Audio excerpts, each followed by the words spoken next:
driving. Will you get out of here? Everything's all right. Just keep Will you going. get out of here? I'll call the police. Oh, no, don't do that. Just a few blocks. Don't I'll hurt get me. The scandalous conduct that caused Hollywood's greatest actors to refuse to work with him again, including with nasty mind games and unscripted French kisses, are now being exposed by his former co-stars. The real Gene Kelly, whom they have been reluctant to discuss, is here. A Pittsburgh neighborhood was the setting for Gene Kelly's narrative.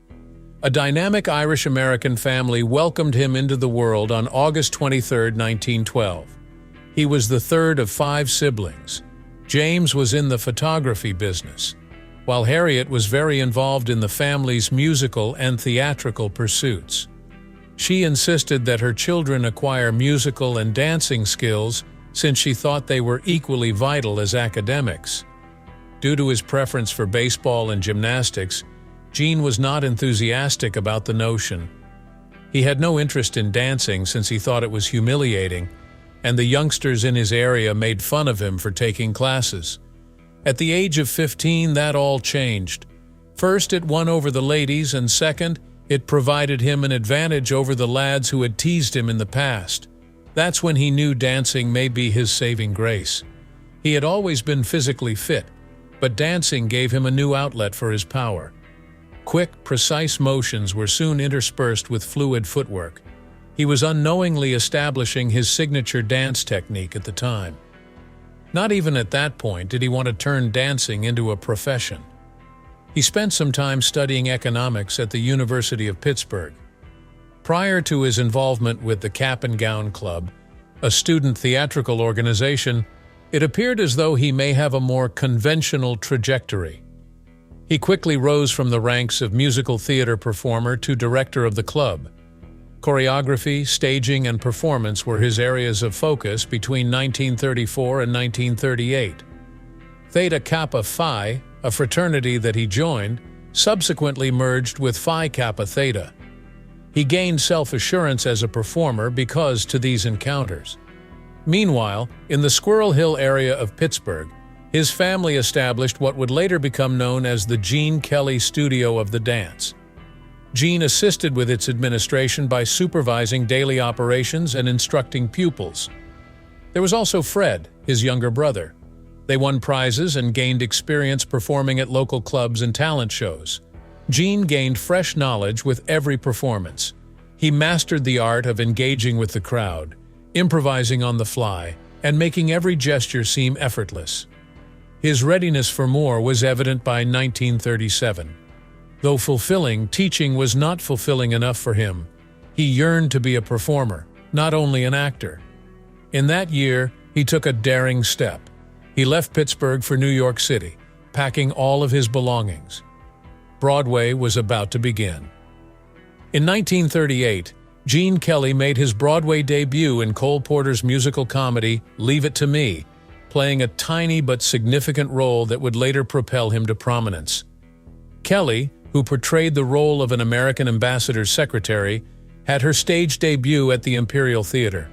Though it was a little role, it catapulted him to Broadway. With her performance of My Heart Belongs to Daddy, Mary Martin stole the event. Robert Alton, a choreographer, saw Kelly teach and dance in Pittsburgh and saw him perform, which led to his opportunity to be in the performance. With Alton's assistance, Kelly was able to secure the part, which was a huge break for him. More possibilities came after that initial role. Kelly had an appearance in Katharine Cornell's 1939 musical revue, One for the Money. He got a chance to showcase his talents in 8 separate acts, singing, acting, and dancing. However, he did not have early success with musicals, rather it was with conventional plays. The Time of Your Life, William Saroyan's Pulitzer Prize-winning drama, included him. Kelly was able to accomplish something very few performers of his time, choreograph their own dances in this unique position. It wasn't enough to merely memorize dance moves. He had to imagine how they would fit into the plot. These were the moments that Kelly had spent years getting ready for. James and Harriet, his parents, had always cherished his passion for dance. His family established a dancing studio in Pittsburgh, and against his opposition, his mother insisted that he take ballet classes. Kelly was able to hone his craft share his knowledge, and train others at that facility. During his time as a student at Pitt, he was a member of the Cap and Gown Club, a theatrical company that put on original musicals and had him directing and performing in them from 1934 to 1938. Through these encounters, he gained a more profound comprehension of the power of movement as a narrative device. The 1940 musical Pal Joey by Richard Rodgers and Lorenz Hart was his big break on Broadway. Kelly portrayed the charismatic yet immoral nightclub dancer Joey Evans. Beginning its Christmas Day run at the Ethel Barrymore Theatre, the production subsequently transferred to the St. James Theatre. For a Broadway production in its day, 374 performances was quite an accomplishment. Regardless of the critical reception, Kelly's performance was a highlight. Viewers were on the fence about his persona from the outset. Joey wasn't your run-of-the-mill musical hero. He had his share of flaws and was egotistical, but the crowd loved him when Kelly danced and sang. Despite the unlikability of Joey's behavior, he managed to make the character appealing. Kelly was transformed by this role. Now he was actually developing his own performance, rather than merely following directions. Joey Evans was quirky and unpolished, which set him apart from other musical stars. Because of that, Kelly was able to dance how he naturally felt. He moved with power and vitality. Instead of aiming for Fred Astaire-level elegance, he was making an own, authentic creation. The movie industry took note. Louis B. Mayer of MGM saw Pal Joey and wanted Kelly to star in the film. He was a big Broadway fan and wasn't ready to go just yet, so Kelly was first unsure. David O. Selznick then extended an offer that was out of the ordinary for performers. Hollywood was so confident in Kelly that they didn't even require him to undergo a screen test. His choice to go to Hollywood was solidified by October 1941. He choreographed the musical Best Foot Forward as his final production before departing Broadway. He was given yet another opportunity to showcase his abilities in the background. When he got to Hollywood, he was already a visionary dancer and choreographer in addition to an actor. Kelly was unique in his dancing style. He didn't think of it as a chore. Rather, he thought movement should be effortless, like breathing in and out. He appeared to effortlessly combine ballet, tap, and modern dance. With the slogan "Dance for the Common Man" in mind, he aimed to make his audiences feel like they belonged in his shows. His entire life was molded by that ideology. He had a vision that would revolutionize musicals. He wanted to do more than dance. He wanted to express tales via movement. He would later realize that dream in Hollywood, resulting in some of the most iconic scenes in cinematic history. With 1942's For Me and My Gal, Gene Kelly made his Hollywood debut. He was teamed with the already popular Judy Garland for his initial foray into the film industry. It was a major accomplishment for Kelly, but getting there wasn't easy. The film chronicled the lives of two vaudeville actors, Joe Hayden and Harry Palmer, whose ambitions were thwarted by World War I. Kelly had never been in a film before, and he subsequently thanked Garland for helping him adapt. Garland had experience behind the camera at the tender age of 20. Since acting in a film was so different from acting on stage, she helped him overcome these differences. Critical acclaim for Kelly's performance contributed to the film's financial success. It was also a watershed moment in Garland's career as she transitioned into roles that required more of her. Kelly was talented, but he took a while to become famous. Following For Me and My Gal, he had a hard time landing assignments that suited him. Studios used him in supporting roles, and one of those was the 1943 war drama Pilot No. 5, in which he played a German spy. Although it was a significant departure from musicals, he was given the opportunity to demonstrate his versatility. Though it didn't leave an indelible mark, the film enhanced his experience. In 1944, he appeared in a gloomy play titled Christmas Holiday, among his many other performances. Although these films failed to bring in big bucks, they were essential in his acting career. Cover Girl, a musical starring Rita Hayworth, was his breakout role that year after he was leased to Columbia Pictures by MGM. Every aspect was altered by this film.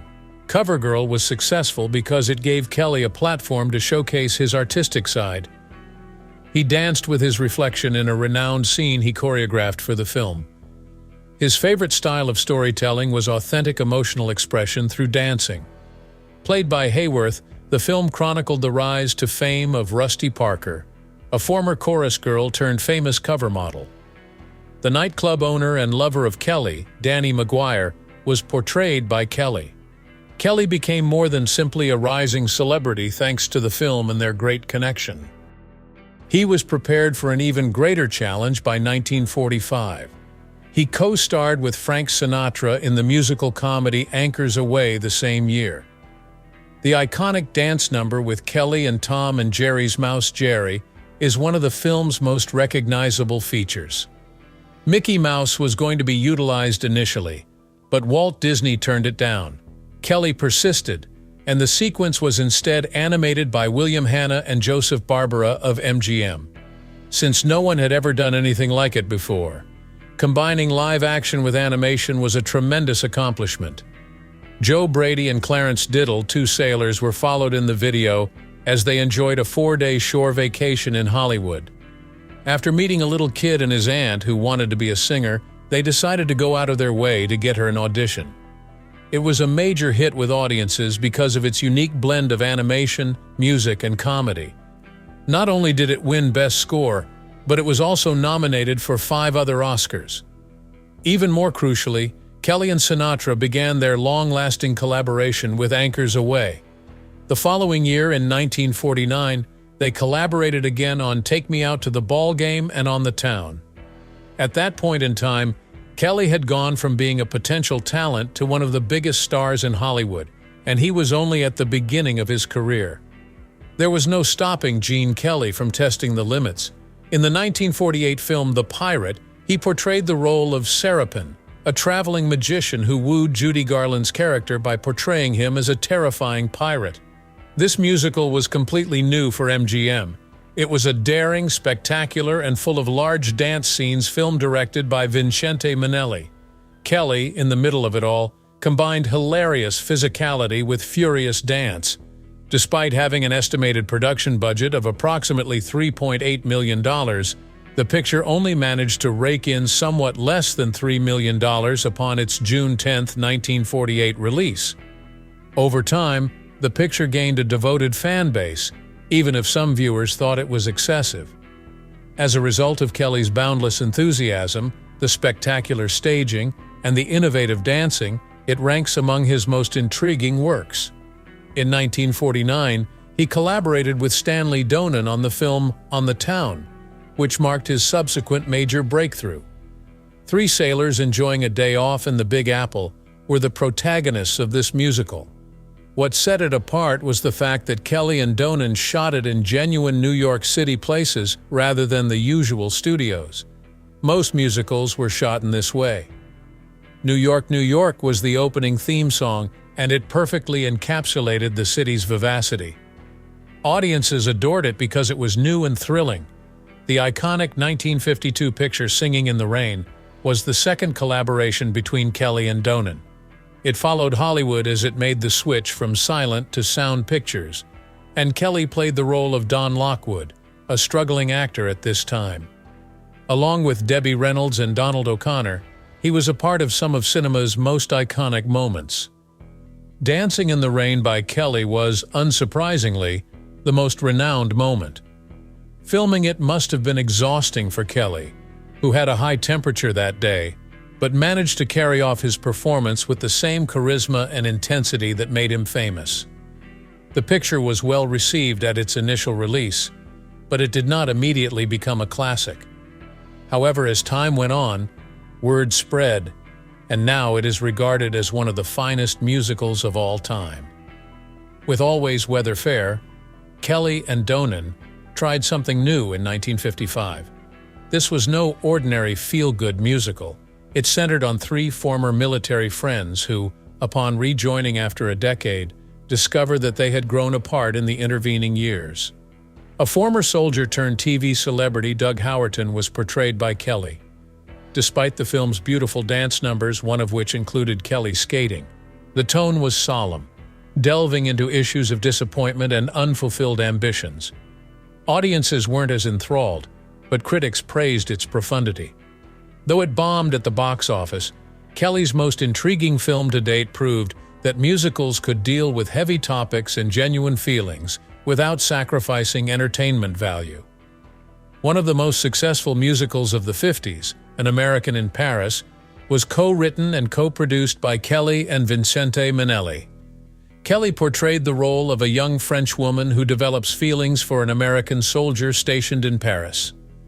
Despite the film's comedic moments, romantic moments, and breathtaking dance numbers, the 17-minute ballet at the film's conclusion was the standout. Stunning visually, filmed across 44 intricate sets and coordinated to the finest detail, this sequence was Kelly's masterwork. Despite spending over $500,000 on the production, the end product was spectacular. One of Kelly's crowning successes, the picture went on to win 6 Oscars, including Best Picture. By the time Gene Kelly chose to take a seat behind the camera, he was an established Hollywood legend. Even though he had already danced his way into fame, directing allowed him complete creative control over a picture. Kelly wasn't the kind to back down from a challenge, so he made this career change just as musicals were starting to lose popularity. He proved he was more than simply a performer, he was a storyteller, by taking on challenging projects that utilized his abilities in novel ways. Walter Matthau and Robert Morse were the leads in Kelly's 1967 fast-paced comedy, A Guide for the Married Man. There was humor in the picture despite its serious subject matter, which included adultery, temptation, and the complexities of marriage. The protagonist, Paul Manning, was a spouse who, after seeing his friend cheat with ease, contemplated doing the same, but ultimately decided against it. In a humorous manner, the film toyed with the concept. Quick cuts and ingenious visual jokes kept viewers interested, and the film's extensive roster of cameos, including Lucille Ball, Jack Benny, and Jayne Mansfield, added to the star power, all thanks to Kelly's nimble direction. Making far more money than it had to, the picture was a smashing hit. This was a significant victory for Kelly. His directing career took a nosedive, but this picture catapulted him back into the limelight. 2 years down the road, Kelly tackled a somewhat larger task. Greetings, Nolly. Hollywood was interested in adapting the smash Broadway show into a grand musical extravaganza. Barbra Streisand played the role of Dolly Levy, a dogged matchmaker. Walter Matthau played the role of the irritable millionaire she pursued, and a teenage Michael Crawford played the role of a lonely store clerk. Performing the now iconic title tune, the late great Louis Armstrong even made a cameo. Even though Kelly was a pro at musicals, Hello, Dolly was a tier above. With such massive sets, elaborate costumes, and massive people engaged in the dancing routines, it was imperative that every aspect be flawless. He was able to put it all together because to his background in dance. Rather than seeming like a collection of isolated performances, the film's major musical pieces became an integral part of the plot.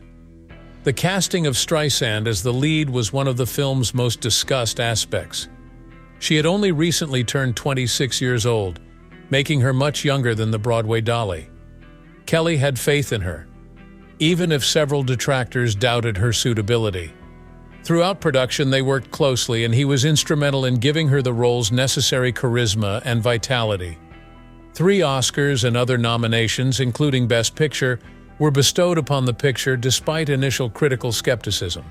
It eventually rose to prominence as a beloved musical from its day, even as the popularity of classic musicals began to decline in Hollywood.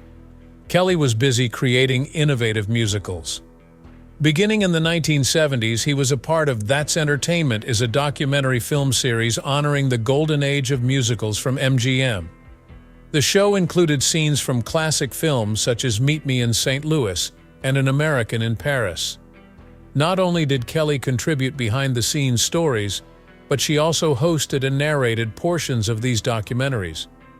Fans of traditional Hollywood appreciated the show because of the genuine feel it had thanks to his involvement. Gene Kelly was an idealist. A stellar performance was not only desired, it was asked of him. It was imperative that every action be precise, every step be without error, and every scene outdo the previous one. Although his obsessions made him famous, they also made him a pain to collaborate with. Many times his co-stars were exhausted from being pushed to their limits. While filming Singing in the Rain, Debbie Reynolds discovered this the hard way. Kelly had high expectations for her, despite the fact that she was just 19 years old and had very little dancing training. She would have blisters on her feet at the conclusion of a 15-hour rehearsal because the routines were so hard. Since her efforts were often insufficient, she eventually referred to him as a harsh taskmaster. From the start, Kelly had his doubts. He clearly didn't think she was the best fit for the part. Refusing to go, Reynolds persisted. Determined to show him that he was mistaken, she battled through the agony and the strain. Secretly practicing even after many hours of rehearsals and occasionally sobbing under a piano from weariness was her strategy. Surviving Kelly's training was more difficult than giving birth, she said years later. There were more than simply physical challenges. Reynolds was hoping for a light, innocent kiss for their first on-screen encounter, but Kelly caught her off guard and insisted on a passionate French kiss. She was taken aback. There was a lot of pressure on her because this was her first big job, but she had to play along because Kelly was the lead and he was also the co-director. Actresses other than her have difficulty working with him. Take Me Out to the Ball Game was a nightmare for Esther Williams, an actress and former champion swimmer who worked with Kelly. Because he was self-conscious about her height, he was often adjusting their dancing moves to make her seem better. Williams remarked afterwards that he paid such close attention to detail that she felt like a prop rather than an equal, all because of his act. Even in the film industry, Kelly's thirst for dominance was evident. Even a friendly volleyball match turned into a full-on war because of how competitive he was. One time he shattered his ankle playing with all that energy. He had to come out on top. Having fun wasn't enough. His pioneering work in Hollywood musicals was driven by the same energy that made him so tiresome to be around. During his time as Hello, Dolly, tensions were at an all-time high in 1969, particularly between him and Barbra Streisand. She has no fear of speaking her thoughts despite being fresh to cinema. She detailed an incident in her biography in which Kelly was particularly severe with a female dancer. She confronted him about it, but he ignored her worries, justifying his harshness by saying that training was essential. An additional actor in the picture, Walter Matthau, exacerbated the situation. Even though Streisand had wonderful ideas, he openly belittled her and had little patience for her. He told her that he always pushed back whenever she spoke out. He began to wonder why she had any say in the picture after an argument grew so heated. It was hard to look away from the obvious animosity on sight, but Hello, Dolly became popular. Even though Streisand won an Oscar, she was deeply affected by the event. Streisand had to struggle for recognition in a male-dominated industry like Hollywood. Columbia Pictures granted Kelly full creative authority for CoverGirl. He accomplished something no one had done before. He danced with himself in a setting created using trick photography. His dogged persistence made teamwork challenging, but the end product was revolutionary. One illustration of how challenging he might be to work with is his cooperation with Stanley Donen. Donen first looked up to Kelly as a role model. The two collaborated on timeless songs like Singing in the Rain. Their relationship crumbled, nevertheless, as Donen gained self-assurance. Kelly had a hard time relinquishing creative authority, which resulted to the end of their cooperation. Even though Kelly put a lot of pressure on himself and everyone around him, he had a secret side. His self-assurance belied his vulnerabilities. He was confident in his dancing abilities, but less so in his acting chops. Despite his desire to be taken seriously, he had deep-seated uncertainties. A few of his co-stars witnessed this firsthand. Because he was so hard-headed about wanting everything to be flawless, he wore out his dancers. His insecurities about his own abilities contributed to his gruff exterior. Even in subtle ways, his fears were evident. Kelly apparently told his Take Me Out to the Ball Game co-star Esther Williams that he didn't like her height, and had even urged her to slouch for a scene so he wouldn't appear shorter. In 1941, Gene Kelly wed Betsy Blair. Not only were they a talented combination, but their lively parties at their Beverly Hills home made them one of the most admired couples in Hollywood at the time. While they did enjoy a lively charades game that their visitors affectionately referred to as the game, the political tensions of the period had a significant impact on their marriage. During the McCarthy period, Blair became a target because to her left-wing activism and her strong belief in human rights and social justice. The fact that she had never been a Communist Party member was irrelevant, though, because the blacklist encompassed not only communists, but also anybody with progressive ideology. Her acting career took a nosedive when the parts she had been offered dried up, and the offers of jobs dried up altogether. The intense attention from Hollywood was weighing her down, but Kelly was there for her. His reputation was important since he was one of MGM's top stars. They filed for a divorce in 1957 as their marriage started to falter under the strain. Blair departed from Hollywood for Europe in search of more prospects. While she was grateful for Kelly's support during their time together, she confessed in her memoirs that she frequently felt eclipsed by his achievements. She preferred her own name and didn't want to be referred to simply as Mrs. Gene Kelly. Gene Coyne, a dancer and choreographer with whom Kelly had worked for many years, was his spouse 3 years later. She was wed to filmmaker Stanley Donen, but her connection to Kelly goes way back.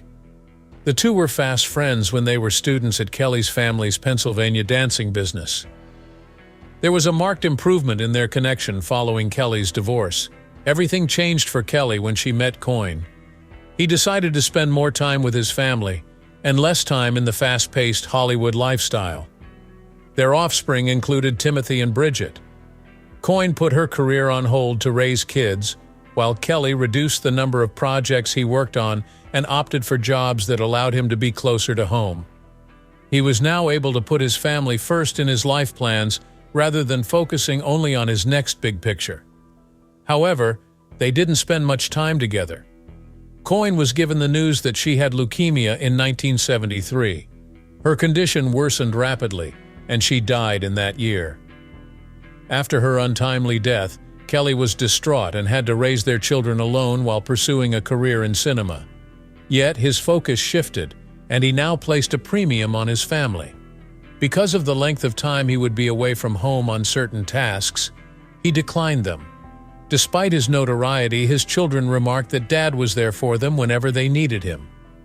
Coyne's marriage to Kelly was a contentious one. She was wed to Stanley Donen, who had long been Kelly's collaborator in the arts. They were longtime collaborators on hit musicals from Hollywood. Donen and Kelly's working connection came to an end when Coyne left him for Kelly. Their marriage also terminated. It was a tiny world in Hollywood, and choices like this had long-term consequences.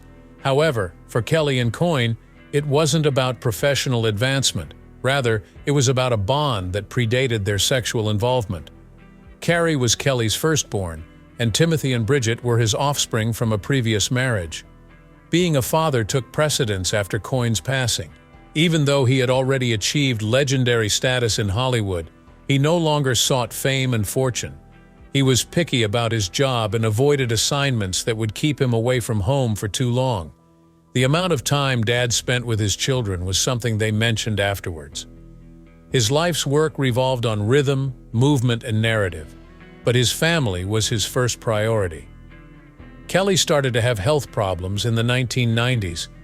His health took a major hit after he had a stroke in 1994 and another in 1995. Patricia Ward Kelly, his third wife, whom he wed in 1990, took care of him at this period.